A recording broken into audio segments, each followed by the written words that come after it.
Hey, it's Mark Eitel, host of the Mr. Mortgage Show, and you are listening to The Daily Dose. Today's going to be a short one. It's June 20th, so we're coming off of Father's Day weekend and the first official federal celebration of Juneteenth. So a lot of us had a long weekend. I hope you did. If you did, I hope you enjoyed it.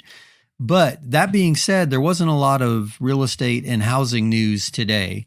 All the markets were closed, no live interest rate market. We were locking rates today based on Friday's rate sheet. So did want to share one point. I had a very interesting conversation today with a friend of mine who's far smarter than I am, longtime industry professional. And we were just, chopping it up regarding the state of the market and, my old adage, supply and demand. And I was challenging, where is all the supply going to come from to ease the pressure of the buying demand that we still see even at these interest rates? So we were going back and forth, and we both acknowledge and agree that most likely we're going to see some pullback in some neighborhoods. And again, if you've listened to the Mr. Mortgage Show for any length of time or followed us on Facebook, you know that I believe some neighborhoods are going to see depreciation. There are certainly some neighborhoods out there that got pulled along this appreciation cycle and sold at record high prices just because there was no other inventory available. And my friend Juan, who's been on the show with me in the past, says any house with a pulse sold in this most recent period of time. He means something that wasn't maintained or wasn't updated still fetched a record price because there was no inventory,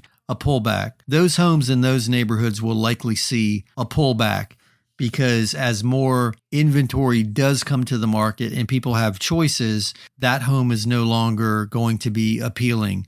In order to get top dollar moving forward, you're going to have to be offering a superior product, whether it's updated or maintained well or the super desirable neighborhood, whatever the case may be. But we all know those neighborhoods. Some of us drive home to them and some of us drive through them. They are certainly wonderful neighborhoods. I'm not disparaging the neighborhood, but they're just not of today's styling preferences, meaning there's no den for a home office. There are not 9 or 10 foot ceilings. There are no walk-in closets. Some of the homes don't have a garage. They have a carport. Maybe there's only one bath instead of 2 or 2.5 baths. You know what I mean?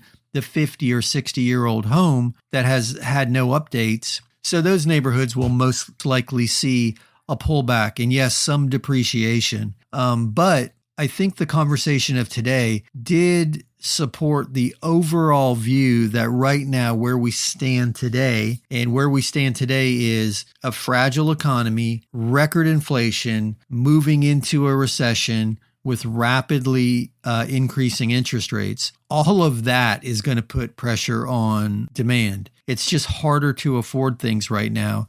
When you're spending over $100 to fill your gas tank, and your $150 worth of groceries is now $300, there's some significant pressure in the market. However, housing historically does well in this environment. And I posted it on the Facebook page. You're going to buy a house. That's really not a choice. The only choice you have is, are you going to buy one for yourself or are you going to buy one for your landlord? I share all that just to encourage you to remain cautiously optimistic. And I said cautiously because you certainly need to look before you leap, negotiate the best possible price you can. And the one encouraging thing about this market, or I guess there's a couple encouraging things. As a buyer, there's less competition. And as we go into a level market, and who knows, we might tip into a buyer's market, you're going to have the ability to negotiate a better price, a seller contribution.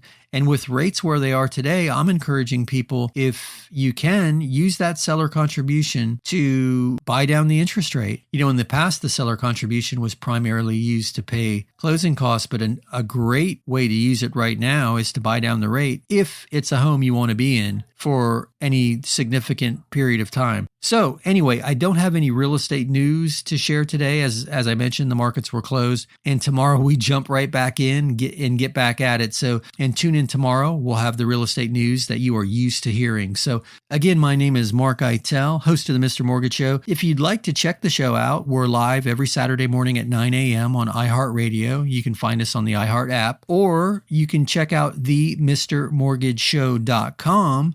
And there you'll find all of the Daily Dose episodes as well as all the show replays. And if you're curious to see what data sets we use, you want to see the charts and the articles that we go through in preparing for each Saturday show, just go to Facebook and search The Mr. Mortgage Show. You'll find the Facebook page, and there a ton of data. We encourage your comments on Facebook, and we would really appreciate the likes and shares as we are trying to build out that audience. So again, my name is Mark Eitel. You've been listening to The Daily Dose, and we'll talk again tomorrow.